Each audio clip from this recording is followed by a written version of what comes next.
Greg and I wanted to take a quick second before today's podcast to thank you, the Cult's listeners, for all the support you've shown us. By listening, you've allowed everyone here at Parcast to do what we love, creating well-researched, story-driven podcasts. From the bottom of our hearts, thank you for making Parcast what it is today. After you've finished this Cults podcast, check out Parcast's newest podcast, Gone. Every other Monday, our good friends Molly and Richard analyze in-depth research to figure out what happened to these missing people, places, and things. The most recent episode focuses on Raphael's Portrait of a Young Man. Is it in a private collection, or was it destroyed entirely? To find out, visit Apple Podcasts, TuneIn, Spotify, Google Play, or wherever you listen to podcasts, and search for Gone, or visit parcast.com/gone to listen. Due to the graphic nature of this cult's crimes, listener discretion is advised. This episode includes discussions of graphic material that some people may find offensive. We advise extreme caution for listeners under 13.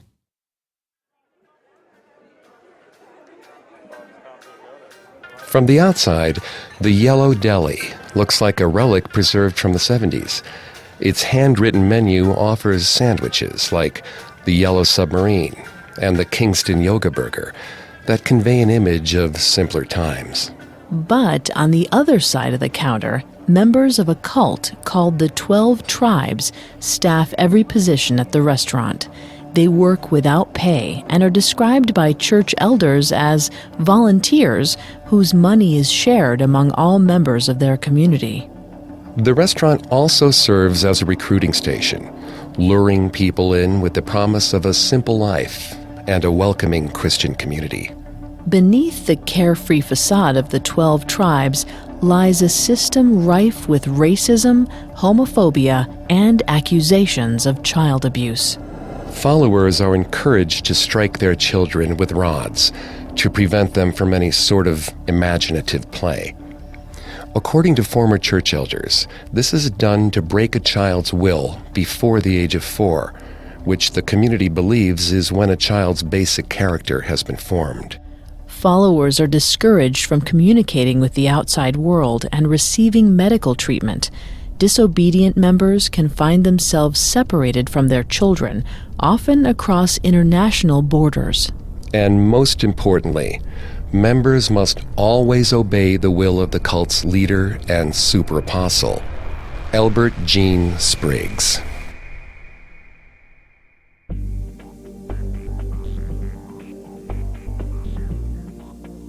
Hi, I'm Greg Polson. And I'm Vanessa Richardson. And this is Cults. Today we're going to take a deep dive into the 12 Tribes cult, also known as Vine Christian Community, the Northeast Kingdom Community Church, and the Messianic communities. Despite the attempts of authorities in multiple countries to rescue the cult's children, the 12 Tribes continues to thrive to this day. If you want to listen to any previous episodes of Cults, you can find them on your favorite podcast directory or on our website, parcast.com. And don't forget to subscribe while you're there, because a new episode comes out every Tuesday. You can also find us on Facebook and Instagram at Parcast, and on Twitter at Parcast Network. If you like what you hear, please leave a 5-star review wherever you're listening. Founded by Elbert Spriggs in 1972, the 12 Tribes community describes itself as a group trying to usher in the second coming and the return of Jesus Christ. Living without modern amenities like televisions or cell phones, they believe that they are the only true Christians and that all other Christian churches are controlled by the devil. They also believe that by strictly disciplining their children and breaking down their willpower and independence, they're saving their souls. The 12 Tribes began as a small ministry for teenagers in Chattanooga, Tennessee. Today, the 12 Tribes supposedly numbers over 3,000 people across as many as 50 countries, including France, Germany, Australia, and the UK. They're most well known for their child abuse controversies, which contrast sharply with their seemingly benign Summer of Love-inspired Yellow Delis. In Part 1, we'll look at the founding of the 12 Tribes, its leader, Elbert Spriggs, and its early years. In Part 2, we'll examine the government's intervention into the cult and how the 12 Tribes continues to this day. Elbert Eugene Spriggs was born in East Ridge, Tennessee in 1937. Perhaps because of his otherwise unremarkable background, one of the only available accounts of Spriggs' youth is on the 12 Tribes website itself. According to the cult's biography, Spriggs' father raised him to be an upstanding Christian, attending church up to 3 times per week.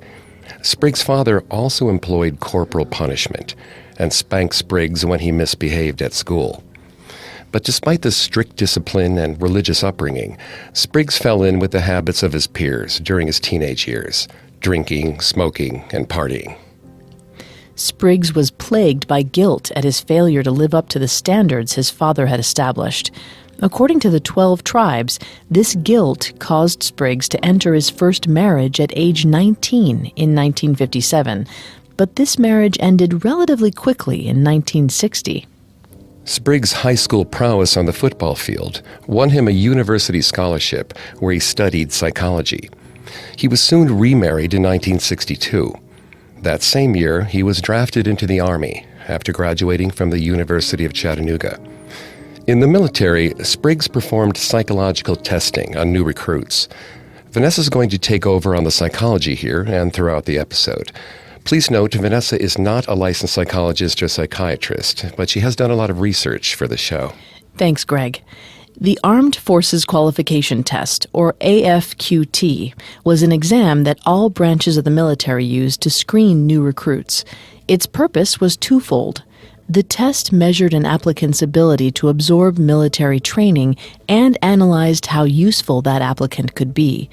This military post may have been Spriggs' first opportunity to see himself as a sort of gatekeeper, someone who could determine the future and direction of other people. Spriggs stayed in the Army for 1 year and returned to civilian life in 1963. He became a high school teacher and guidance counselor. During this time, his wife gave birth to their first and only son, Tyrone Eugene Spriggs. Again, Spriggs was in a position where he could direct and influence other people. At some point between 1963 and 1966, he accepted a job at Dixie Yarns, a company his father had worked for, where he managed personnel. Spriggs was in charge of hiring for the company's new plant. This likely gave Spriggs the opportunity to hone the talents he had learned in the Army. He could now hire and select people based on their utility to the company. But Spriggs reportedly felt guilty about his fast-lane executive lifestyle. Though no additional detail is provided in his official biography, we can presume that this lifestyle may have involved the same vices that troubled him in his younger years. Spriggs' father seems to have been aware of Spriggs' difficulties staying on the straight and narrow. On his deathbed in 1966, he warned his son to get his heart right with God. But Spriggs continued to feel unmoored. His second marriage came to an end in 1968, when, unsatisfied with his life as an executive, he left his family behind to join a travel company as a tour director.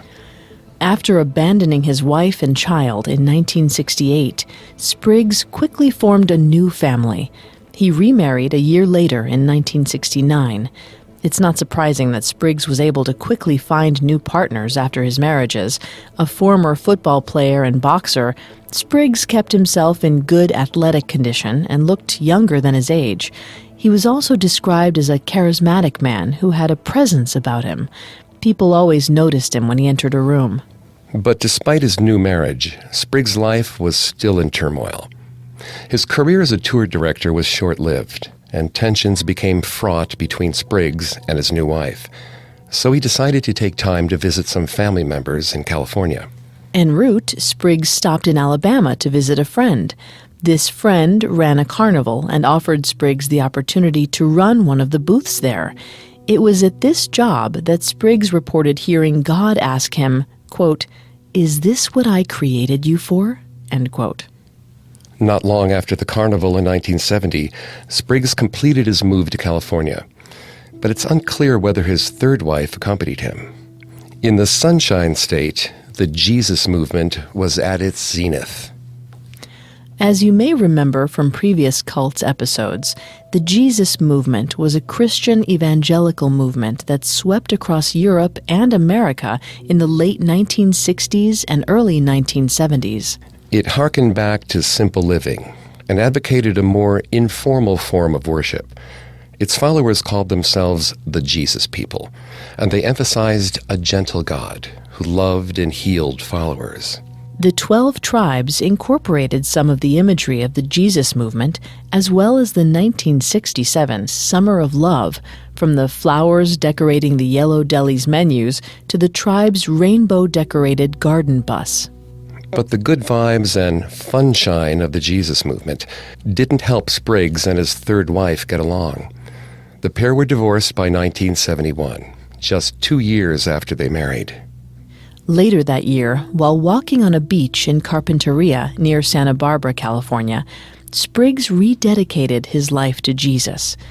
Though he had been a practicing Christian beforehand, Spriggs saw this as a revelation that his purpose was to bring people to Christ. Energized by this newfound sense of purpose, he spent the next 2 years preaching in Santa Barbara and Jackson Hole, Wyoming. In Jackson Hole, Spriggs met Marcia Ann Duval, an atheist, and converted her to Christianity. The two were married by 1972. We don't have any details about this alleged conversion process, but if this story is true, it's clear how persuasive Spriggs can be. That same year, Spriggs and Marcia traveled to Chattanooga, Tennessee, where Spriggs joined a Presbyterian church. Presbyterianism is a branch of Protestant Christianity. Led by a council of elders, Presbyterians believe that the Bible is God's word communicated to mankind through prophets and apostles. It's possible that Spriggs' ministry followed a similar theology, and he may have carried these core tenets with him as he fleshed out the beliefs of the 12 tribes. That same year, in 1972, Spriggs and Marcia began operating a coffee house out of their Tennessee home on Vine Street that they named the Lighthouse. And it was in that coffee house that Spriggs began preaching to local teenagers. He dubbed this ministry the Light Brigade. Like the Alfred Tennyson poem, The Charge of the Light Brigade. The reference to the poem is probably not a coincidence. In the poem, a lightly armed group of soldiers surges fearlessly through the valley of death. Spriggs utilized this highly charged biblical reference, likely to create a strong positive image of the group for the teens who joined. The Vine Street house soon became a communal living house for disenfranchised and troubled teens. And the coffee house was successful enough that a year later, in May of 1973, Spriggs and his wife opened the first Yellow Deli in Chattanooga. Former church leaders later admitted that Spriggs stole the name from a restaurant in Jackson Hole. Spriggs used the Yellow Deli as a way to spread his message to outsiders and recruit new followers. The people who worked in the Yellow Deli were followers of Spriggs' burgeoning ministry. Rather than being paid wages, they worked in exchange for room and board. With no paychecks to cut, Spriggs was able to reap a massive profit from the operation. Soon, he opened new delis in Georgia and Alabama. As Spriggs opened new delis, his following grew. In 1974, 3 people joined the operation and became its spokespeople: James Howell, David Jones, and Charles Eddie Wiseman. Eddie Wiseman was 26 when he joined Spriggs' group. He had gone to college but became heavily involved in drugs. He felt he had no direction in his life until he discovered Spriggs and his teachings. He quickly became Spriggs' right-hand man and second in command. Then, on January 12, 1975, Spriggs and his followers went to their Presbyterian church and found it closed, so its congregants could stay home and watch the Super Bowl. Spriggs was disheartened. He saw this as a sign that traditional Christian churches allowed the secular world to take priority over worshiping God. This moment marked a sea change for Spriggs and the beginning of his schism with mainstream Christianity. He would now create his own church, one where he would make the rules.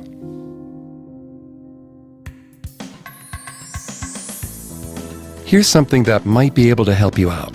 Have a lot of debt or need to make home improvements? Lending Club gives you access to low rates on loans of up to $40,000 for almost any purpose.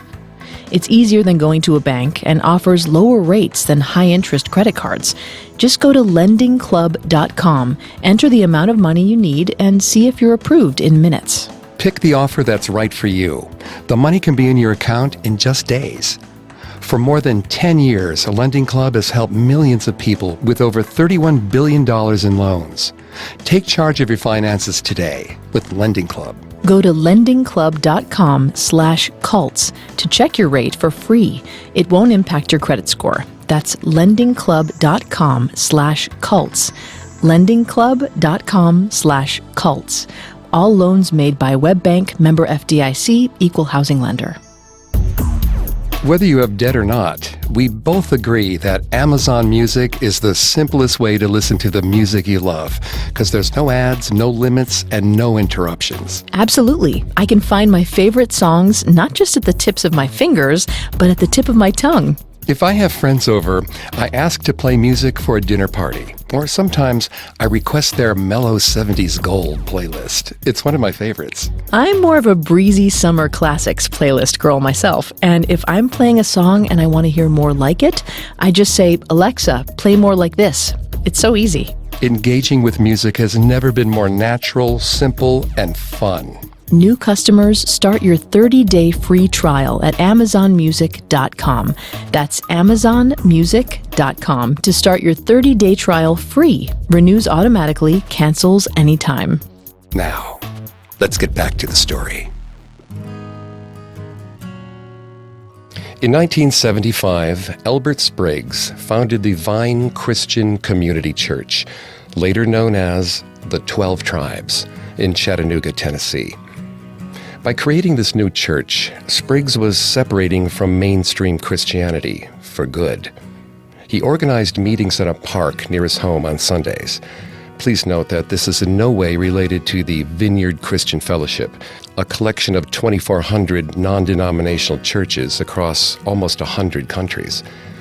Spriggs called his services critical mass. Spriggs described critical mass as an instance where the Holy Spirit encouraged everyone in attendance to pray spontaneously and simultaneously. But there's no record of this successfully happening. After starting services in the park, Spriggs believed that he and his followers, quote, stopped going to church and started being the church, end quote. This concept of being the church eventually became the backbone of the 12 tribes, as it currently exists today. In Spriggs' theology, church wasn't a place or an organization. It was a lifestyle that always put the Bible's teachings at its forefront. Spriggs wanted followers to feel like their version of Christianity was separate and distinct from mainstream forms of Christianity. He began referring to Christianity as the harlot described in Revelation. The harlot, more commonly referred to as the whore of Babylon, is a mythological figure tied to the apocalypse. She's associated with the Antichrist and described as being drunk on the blood of Christian martyrs. In other words, Spriggs wasn't a fan of modern Christianity. But Spriggs told his followers that by following his unique interpretation of the Bible, they would learn how they personally could help usher in the return of Jesus Christ. Like other cult leaders we've studied, Spriggs seems to have employed the sort of thought reform tactics described by psychologist Robert Lifton. He was creating a clear us versus them worldview in order to isolate his followers from outside influences. Melinda Horton joined the 12 Tribes in 1975 for 15 months. After she left the cult, she spoke to a reporter about her experiences. Melinda had grown up in a Christian home, but like many young adults in the mid-1970s, she felt conflicted between her spiritual upbringing and the life she was living. When she went to a Vine community meeting, she was instantly attracted to the group. She attended meetings almost every day for the next 6 weeks. The other members began to pressure her to move in with them. As we've discussed in previous episodes, cults commonly try to isolate followers and separate members from their families. Psychiatrist and cult expert Robert Lifton refers to this technique as milieu control. In his seminal book on thought reform, Lifton describes it as one of the 8 methods a group like a cult can use to align members' thinking with that of the group. Melinda's parents noticed her personality change, reporting that she spent all her free time reading the Bible. One Sunday, they forbade their daughter from attending Spriggs' weekly services in the nearby park. Melinda was furious and told her parents that they were agents of Satan. Real Christians, she said, would allow her to go. Melinda left the house and was baptized by Spriggs in Chickamauga Lake before deciding to move into one of the group's community houses.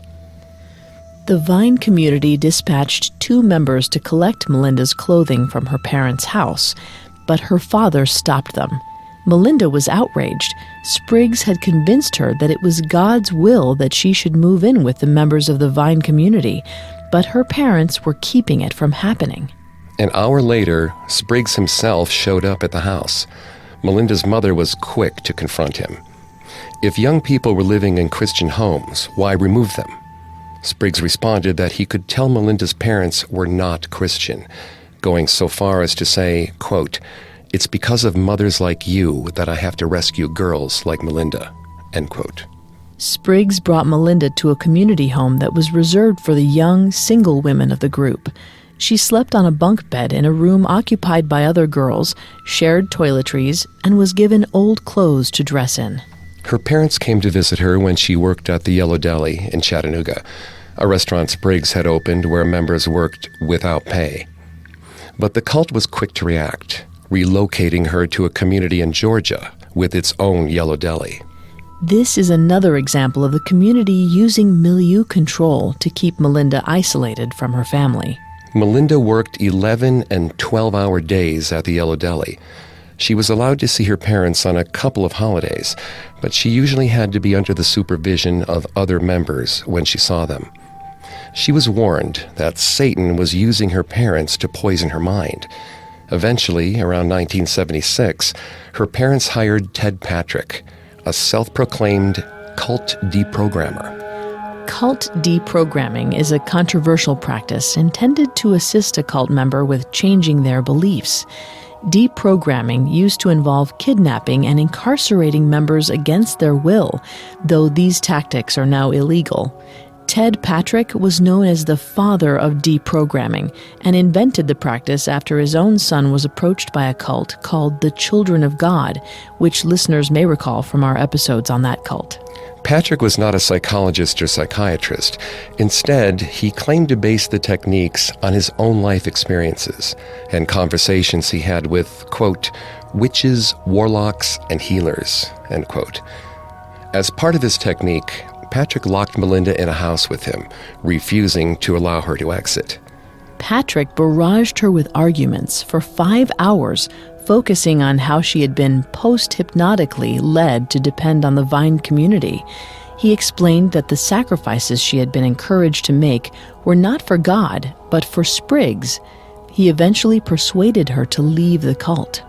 Meanwhile, by 1976, Spriggs was busy opening more of his profitable restaurants. One of them was called the Areopagus. It was named after a landmark in Greece where St. Paul delivered one of his biblical sermons. The Areopagus restaurant was promoted as a place for all Christians to gather and offer each other support.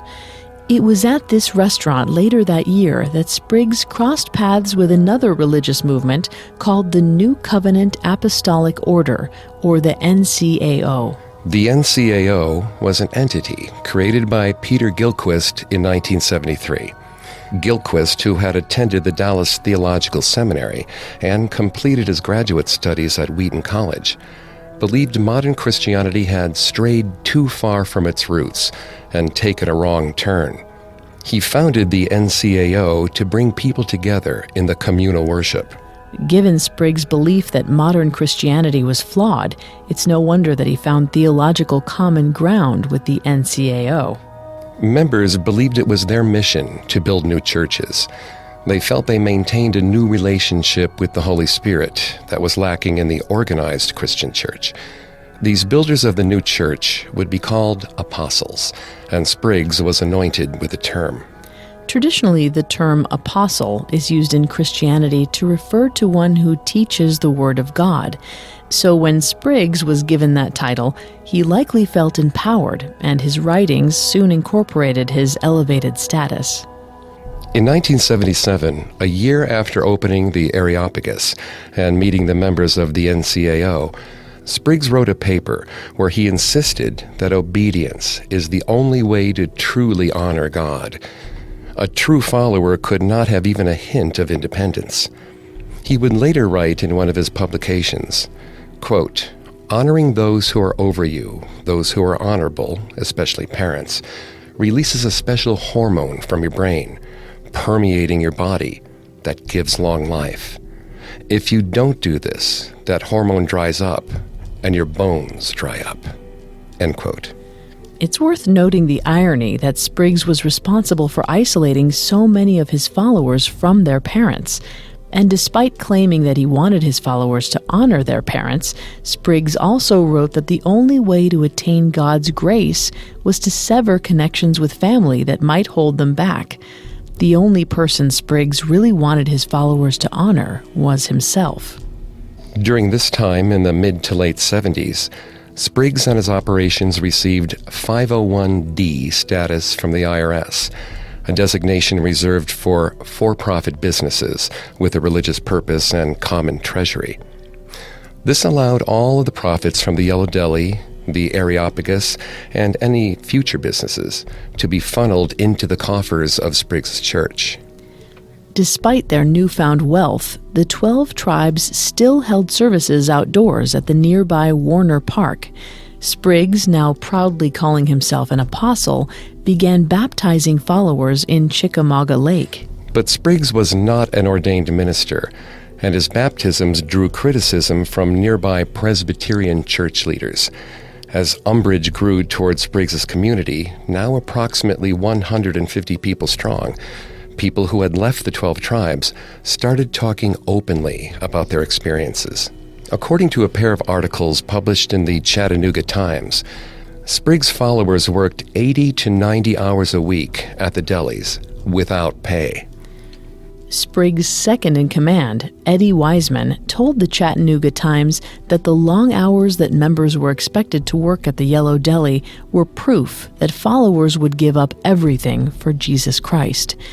But as we've learned in previous episodes of Cults, working followers too hard and keeping them in a perpetual state of exhaustion is an effective way for leaders to sap their willpower. This prevents followers from being able to think critically or independently and forces them to rely on their leader for guidance. These articles also reported on the church's practicing of taking in vulnerable young people and requiring them to donate all cash and possessions to the church, and isolating its members from the outside world. One former convert reported, quote, "They teach you that if you leave, God will strike you dead. We couldn't question anything. Any doubts that came into our minds were from Satan," end quote. It's pretty clear that Spriggs didn't want his followers to think for themselves. Another way that Spriggs continued to isolate his followers and make them dependent on him was by requiring members like Melinda to live in community houses. These were regular single-family homes in Chattanooga, purchased or rented by the 12 tribes, but each single-family home held up to 40 people. When the Chattanooga Times interviewed Eddie Wiseman and 2 other church members about this tactic, they had an excuse ready. The trio insisted that the world outside of their community was the territory of Satan, and that the church was a refuge. If a follower truly believed in the message of the church, they would give themselves entirely to living among their spiritual brothers and sisters in the communal houses. This is yet another example of the us versus them mentality perpetuated by cult leaders. Robert Lifton noted that many cult leaders employ a technique he describes as the dispensing of existence. This means that the cult leader alone gets to decide who is saved. By setting up the rest of the world as Satan's domain, Spriggs was forcing members to rely on him alone for their spiritual comfort and salvation. In 5 short years, Spriggs had grown its coffeehouse ministry into a multi-state network of restaurants and community homes. That expansion would pale in comparison to the growth the 12 tribes soon experienced. And with every new root Spriggs put down, he grew richer and more powerful. By 1978, Spriggs had opened 6 delis, and the church was reported to own approximately $100,000 worth of real estate. But as their financial holdings grew, the 12 tribes attracted lots of unwanted attention. An unusual child custody case between James and Wilma Castleberry thrust the 12 tribes into the spotlight. The Castleberrys, neither of whom were members of the 12 tribes, were going through a separation. Wilma was having trouble finding a job and paying rent, so she asked her husband and former mother-in-law to care for their 6 children in the meantime. But rather than fulfill his end on the agreement, James Castleberry offered his children to the custodianship of the 12 tribes. He later said that he had a personal friendship with some of the people who worked at the Yellow Deli. After the 12 tribes took custody of the 6 children, ages 7 to 12, they were split up between 3 different Yellow Delis in different states. Wilma searched for her children for the next 6 months before a friend of hers spotted Wilma's eldest son working at one of the restaurants. Once Wilma learned of her children's involvement, she got the authorities involved in an effort to get her children back. But Spriggs Church wasn't going to return her children without a fight.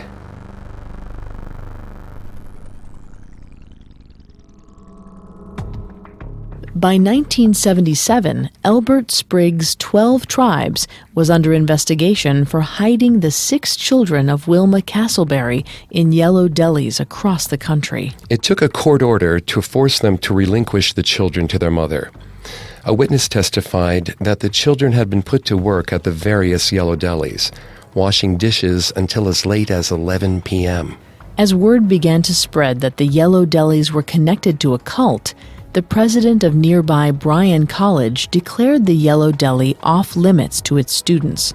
The Tennessee Temple and Covenant College soon followed suit, and local Methodist minister Jesse Warwick began posting signs bearing anti-cult slogans on his own church property to protest Spriggs' operation. Not exactly a ringing endorsement. From the summer of 1976 through 1980, Ted Patrick, the controversial cult deprogrammer, was also busy trying to get members to leave the cult. He eventually worked with 8 members of Spriggs' community as part of his deprogramming efforts. Joanna and Kirsten Nielsen, twins who had joined Spriggs' group and were taken to meet Patrick by their concerned parents in December of 1979, were vocal about the horrific beatings that children underwent in the cult under the guise of discipline. A couple named Charles and Tommy Brown, who had lived with the cult for 5 months, also came forward to talk to the press about their experience. Tommy explained that she and her husband left the group after seeing church members beat children with wooden rods. They were hit for minor offenses, like being inattentive or asking for seconds at dinner. Others who visited family members in the cult noted that they seemed dirty and malnourished. It's possible that the cult's practice of child abuse started as a result of Spriggs' own upbringing.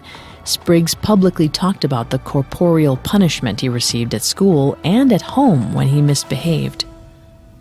He argued that the spankings he received were because his coach, his teacher, and his father cared about him.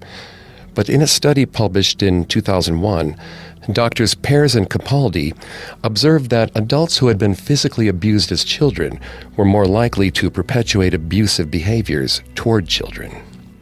Spriggs' decision to refer to this behavior as discipline can be described under Lifton's principles of thought reform as loaded language.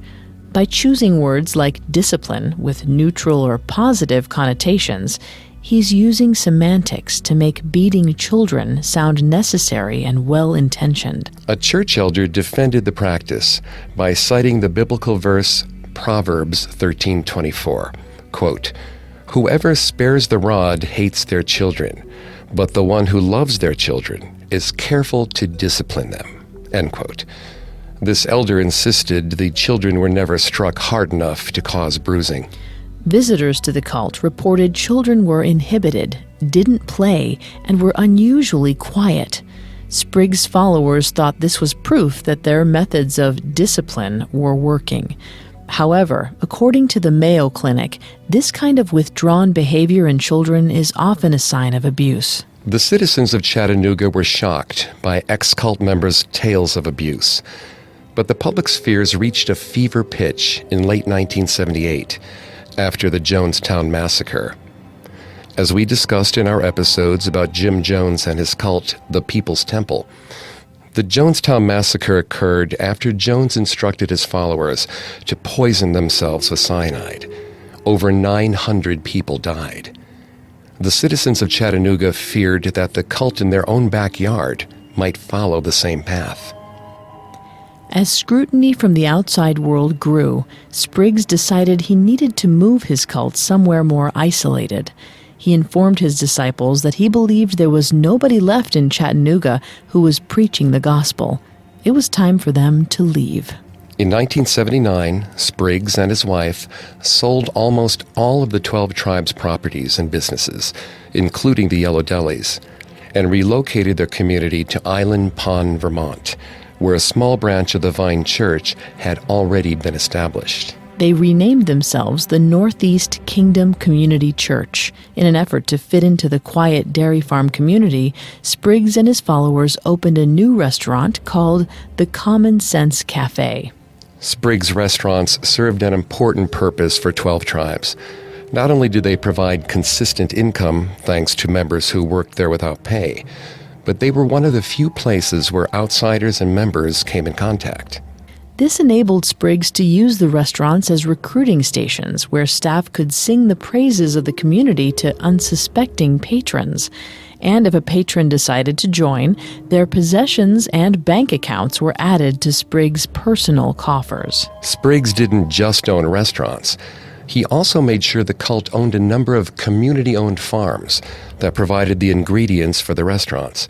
The group also opened a bakery, a plumbing and heating company, a print shop, and other cottage industries. But despite the cult's financial success, members were expected to live without luxuries. They dressed modestly and shunned a number of modern conveniences like television and radio. By this time in 1979, the theology of the community evolved.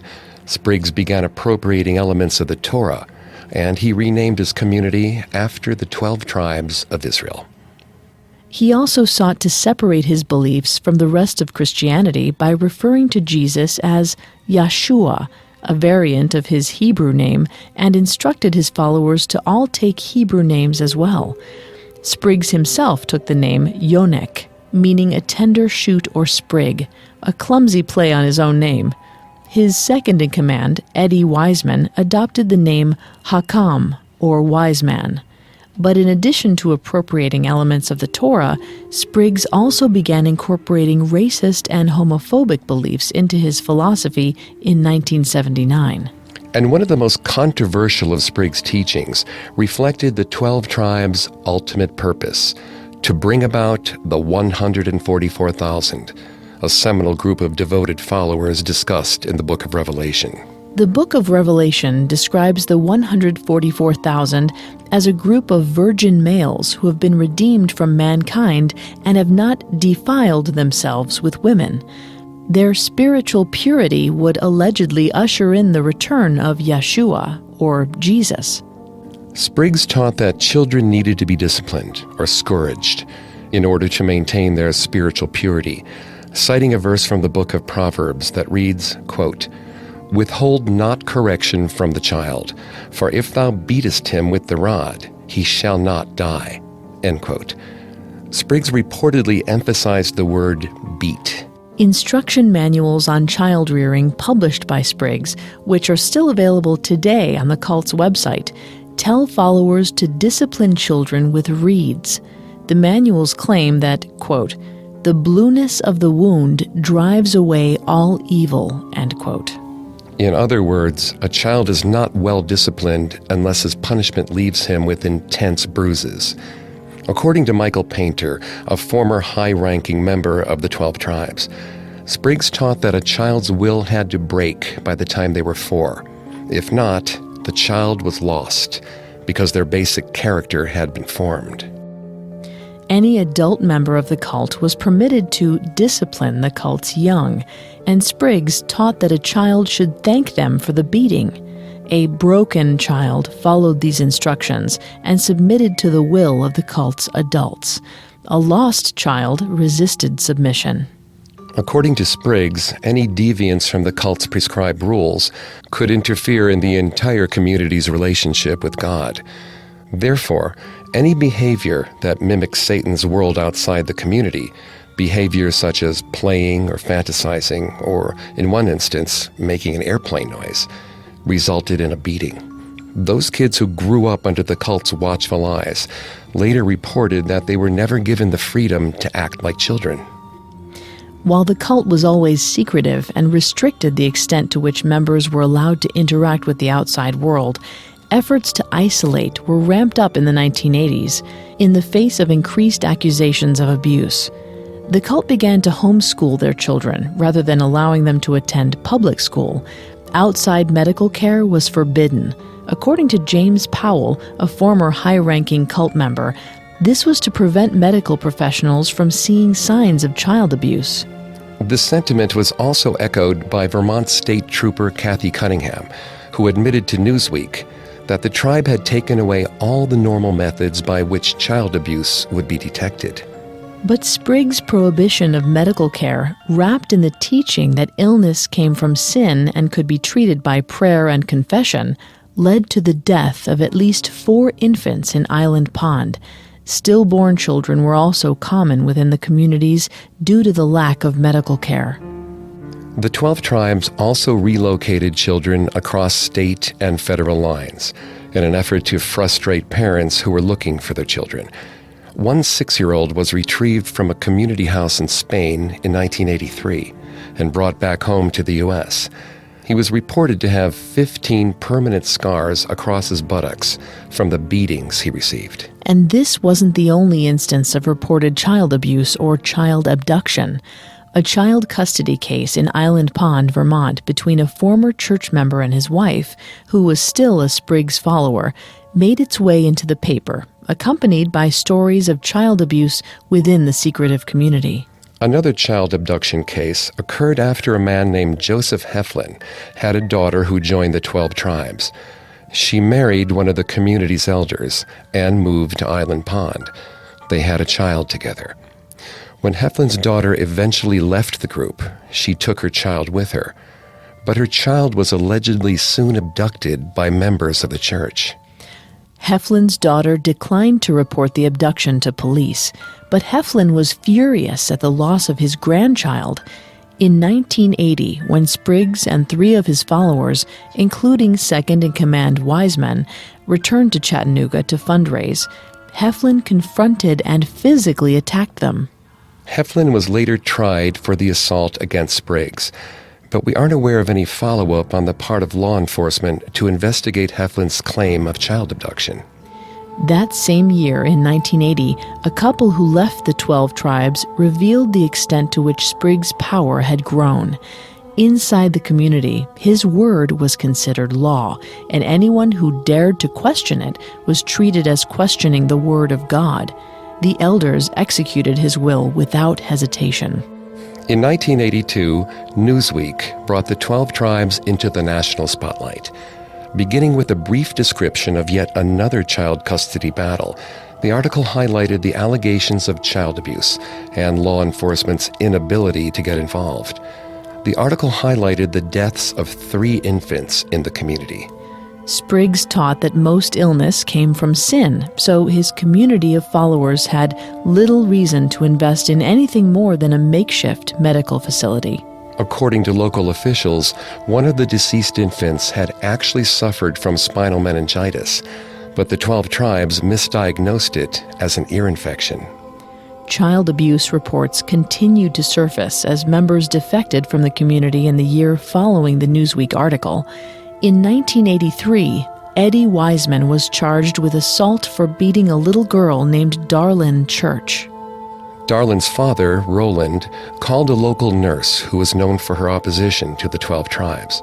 Roland informed the nurse that Wiseman stripped Darlene to her underwear and had beaten her for 7 hours. Roland brought his daughter to the emergency room, where the nurse confirmed 24 linear scars across her legs. The charge against Wiseman, coupled with the numerous child custody cases, spurred Vermont Attorney General John Easton into action. He summoned 7 of the elders from Island Pond into family court and instructed them to tell the court which children lived in their home. Each elder refused to comply with the instructions. A few days later, District Judge Joseph Wolchik signed a warrant authorizing police to look for signs of child abuse. Yet instead of weakening the cult and saving the children from abuse, this investigation would make the 12 tribes stronger than ever. Next week, we'll investigate how governments around the world attempted to rescue children from the 12 tribes. Some intervention efforts were successful, but others failed completely. We'll also uncover how the 12 tribes has managed to weather multiple child abuse scandals and continue to this day.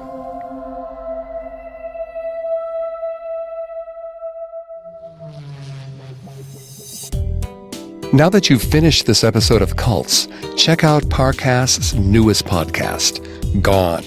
The most recent episode focuses on Raphael's Portrait of a Young Man. Is it in a private collection? Was it left behind in a cellar for safekeeping but never recovered? Is it floating on the black market? Or was it destroyed entirely? To find out, visit Apple Podcasts, TuneIn, Spotify, Google Play, or wherever you listen to podcasts, and search for Gone. Or visit parcast.com/gone to listen. Thanks again for tuning in to Cults. If you want to listen to any previous episodes of Cults, you can find them on Apple Podcasts, TuneIn, Google Play, Stitcher, and Spotify, or on our website, parcast.com, spelled PARCAST.com.